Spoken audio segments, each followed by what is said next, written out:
We have all gone for it. Believe me, I have gone for that. I have lost money. I'm sure I've even been ripped off more than what I even know. Ghanaians can really take the pee sometimes. Like me personally, I wouldn't do that. That's me. But hey, you're not me. So this is me speaking. 400 cities for a driver every single day. He's living large. It's okay to allow yourself. You know, sometimes you know you're being ripped off, but it's like, it's okay. I tell you, listen, hey, I've been here for a long time. Don't try that with me. Everything around you becomes fake. Your fake reality gets built around you. That the people who are going to lose money the fastest and the most are going to, that is where you are going to lose a lot of money. Ghana is a different terrain. I need you to understand that Ghana is a different terrain. Hey guys, welcome back.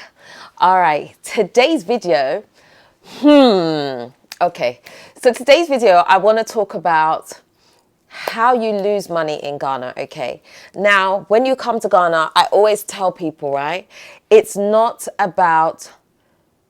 that you're not going to lose money. You are going to lose money. We all lose money. It's part of the initiation process, especially into Ghana, okay?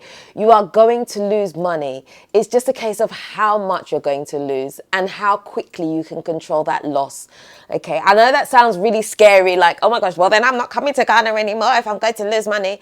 I mean, it's part of the baptism of fire. I think the same would apply to probably most, if not all, African countries. It's just what's going to happen. In fact, I'd say it happens anywhere you go. Any new country that you move to, it's going to happen to you because you don't understand the systems yet, right? You don't understand how things work. You're still getting familiar. So therefore, a consequence of that is that you are going to spend money unnecessarily. You're going to be ripped off by some people. Things are going to happen. You're going to have a leakage of money. And that's something that you definitely need to prepare for if you are moving to Ghana, okay? So if you've come with a very tight budget, you're going to find it very difficult. I'm telling you, you're going to shake, right?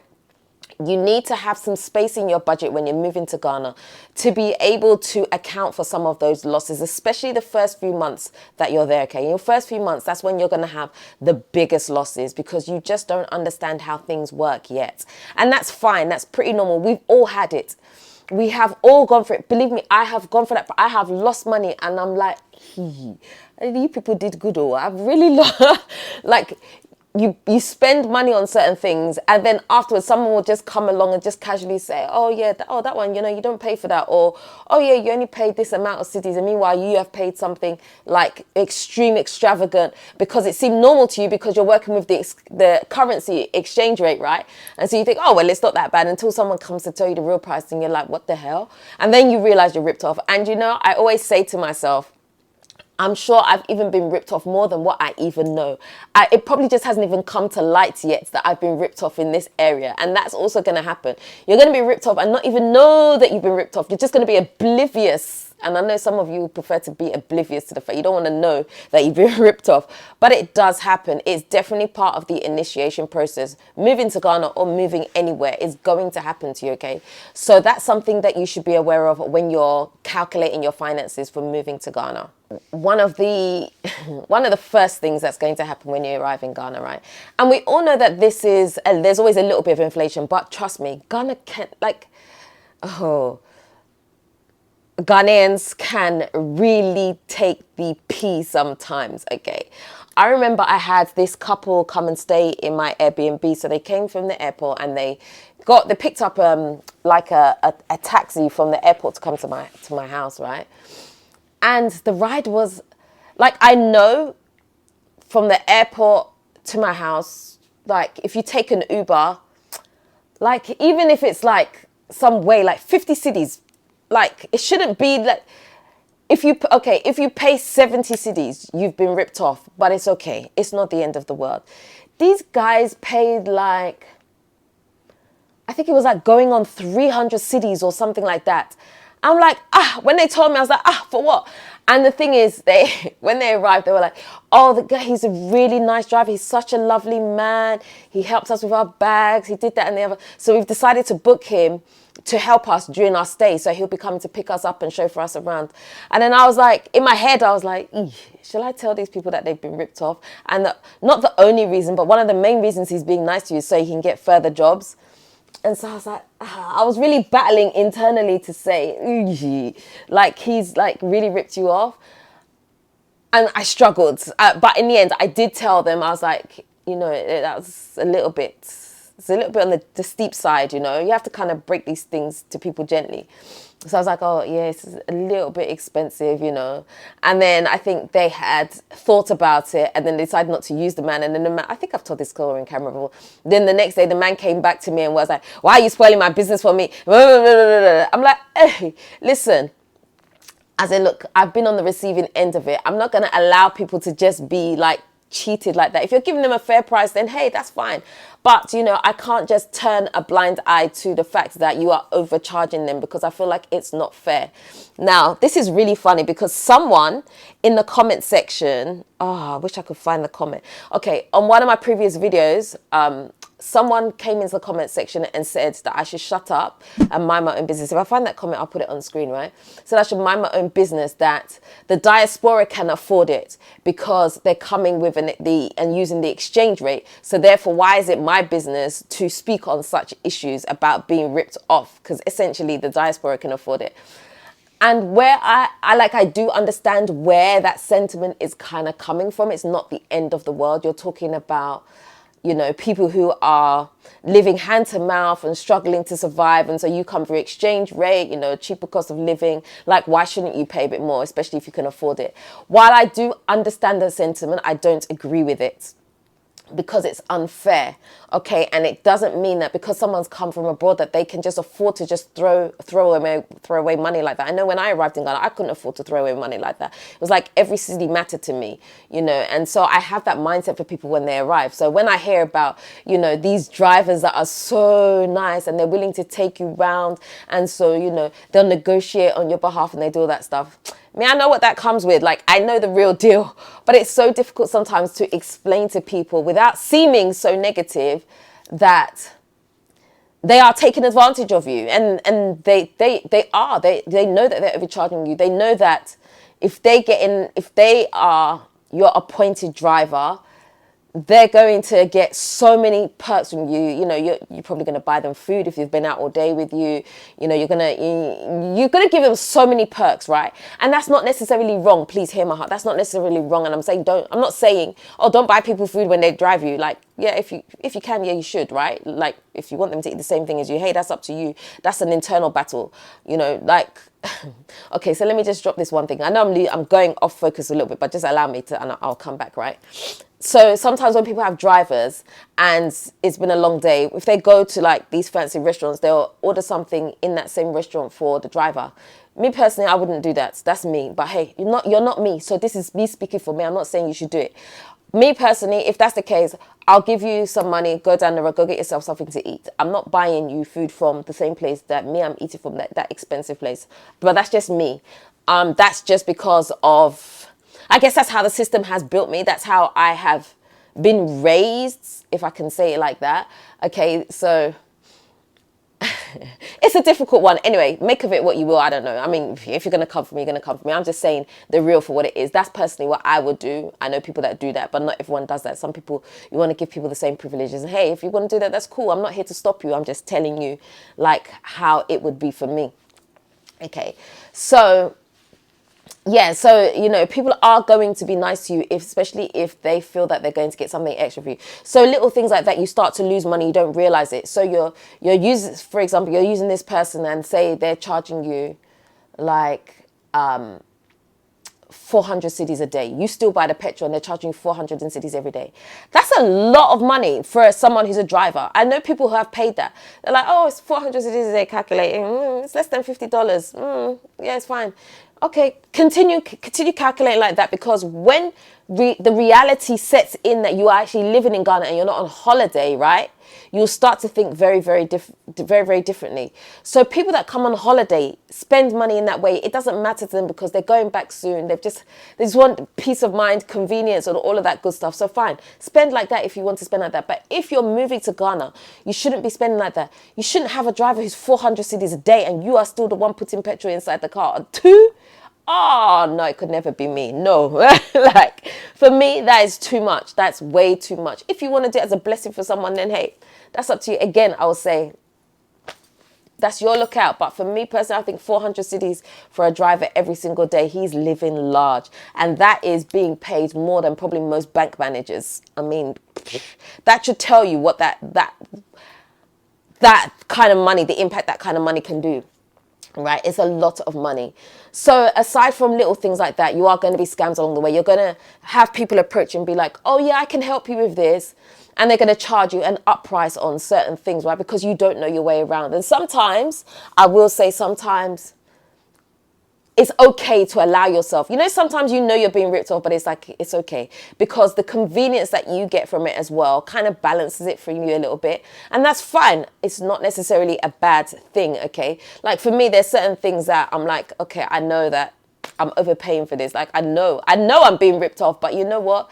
The headache of me having to go sit in that office and do this thing, I'd rather pay, because you know what? My time is worth more than the value of the money that I'm about to spend to do this thing. So sometimes you have to look at it like that. Sometimes it is the value of time versus money, and which one is more important to you in that time and space. If you're a person that has principles and you're like, well, no, I'm not going to overpay, then fine. Go use your time, spend your time that you'll never get back. Money you could get back, time you can never get back. So you kind of have to weigh it up. But you're definitely going to be ripped off.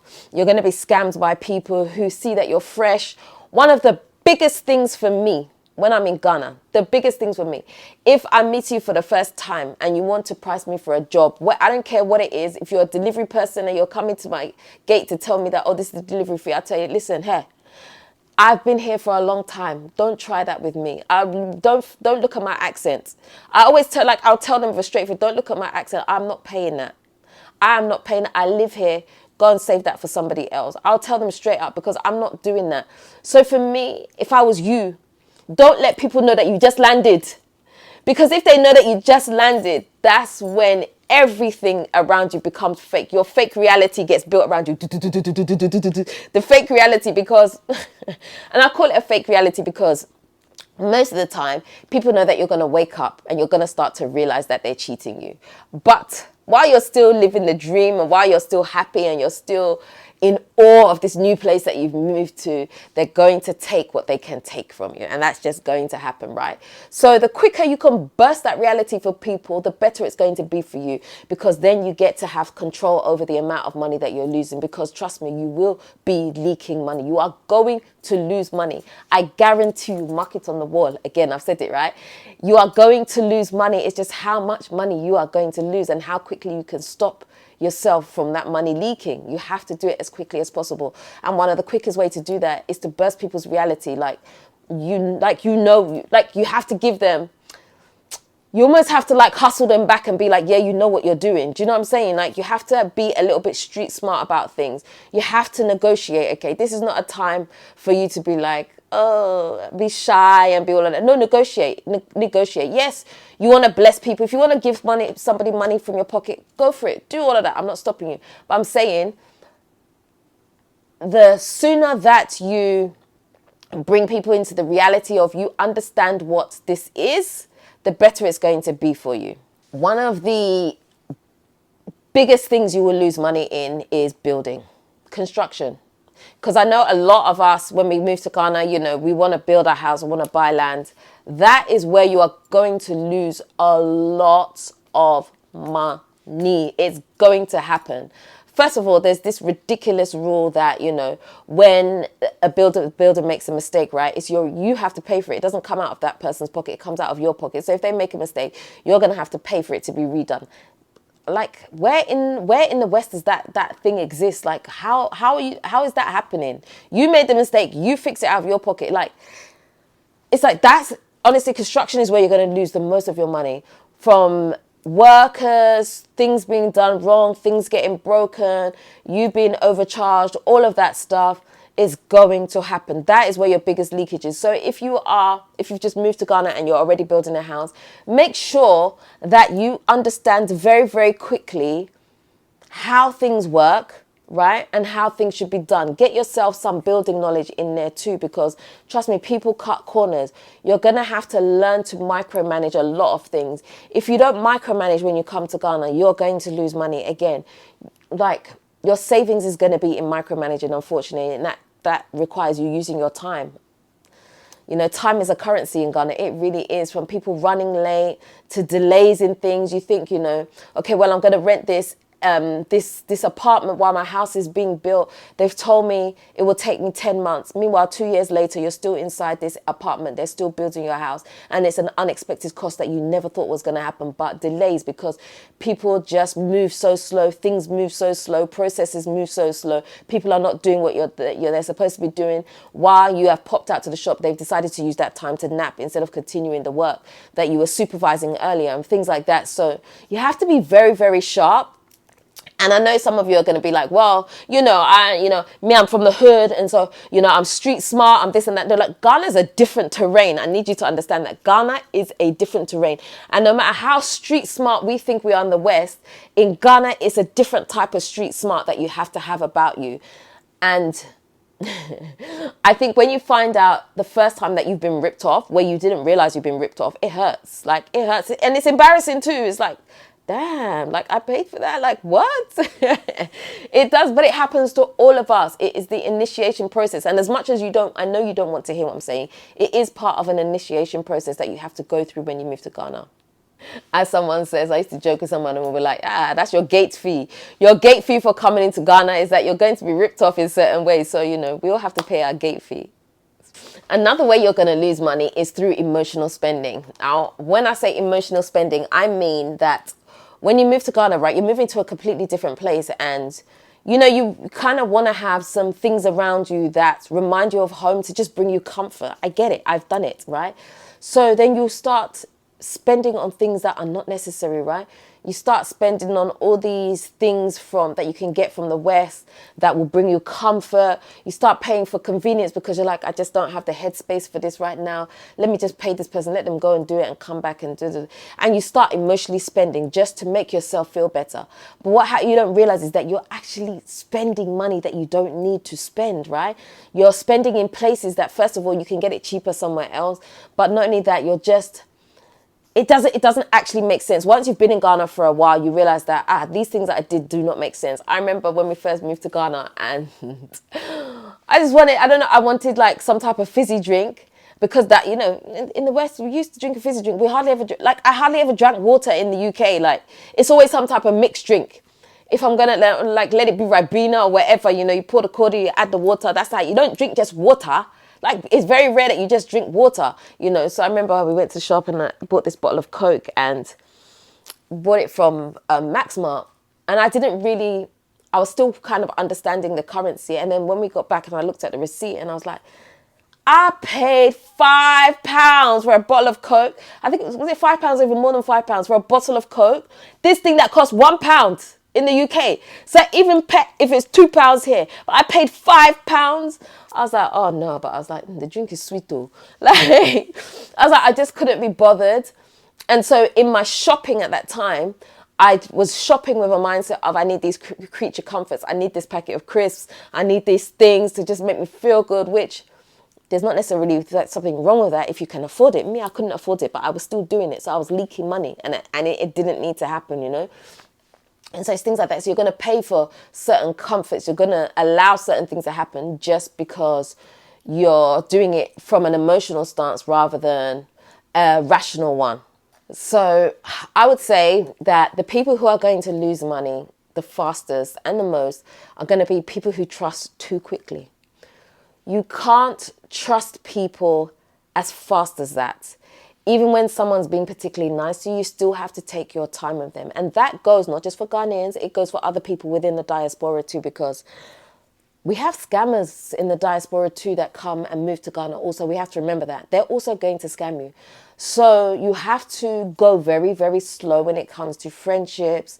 And whether they're Ghanaian, non-Ghanaians, wherever they are, go slow with your friendships. Really get to understand a person's character before you decide to trust them willy-nilly and start giving them the code to your bank card and silly things like that. I mean, you shouldn't be doing that. But you know what I'm saying? I'm just over-exaggerating here. But you know, like, you have to go slow with people, because one thing you must remember about Ghana is slower paced, right? When it comes to doing business and doing all these things.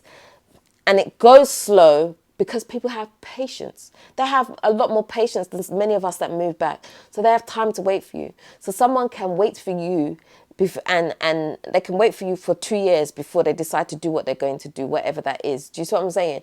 So you have to be able to work with that. So you have to go slow with relationships and friendships. So the people that lose more are people that trust too quickly, people that just spend money blindly, you know, won't ask for receipts because they want to be polite. Me, if you go buy something from the shop for me, I'll ask you, where's the receipt, or how much was it? I want you to tell me face to face how much of it, you know.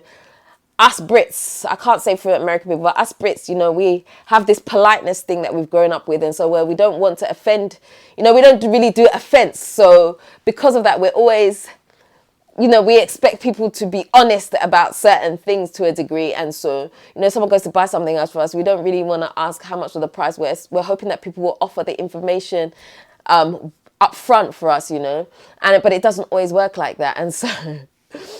me, if you go buy something, I'm going to ask you, listen, because I know what's happened to me now. I'm going to, did you get the receipt? Can I have the receipt? Or how much was it? I want you to tell me, like, how much was it? And I'll look you in the eyes, how much was it? So you tell me, right? And although, you know, people could still, you know, they tell the shopkeeper, oh my gosh, that frightened the hell out of me. Oh my goodness. I just had a little shock there, but yeah, again, another group of people that will lose money is people that don't supervise. Like the whole micromanaging thing that I was talking about earlier is very, very important that you do that. You have to keep your eye on the ball when it comes to delegating jobs, hiring people, all that good stuff. Like you have to be all the way in there, unfortunately, and it's going to cost you your time, but it's going to save you money in the long run. Okay, well, that's pretty much all I had to say today. So I'd love to hear what you think about what I've said in the comment section. Do you agree? Do you not agree? Have you been ripped off? Did you have any interesting situations? I'd love to hear it in the comment section, so drop it there for me. If you would like to do a one-to-one consultation with me, send me an email to dela@moretodela.com and we can go from there. And that's the end of today's video. So if you haven't already subscribed to this channel, do me a favor, hit the subscribe button and the notification bell. Don't forget to also like, comment and share this video. Until next time, I am out.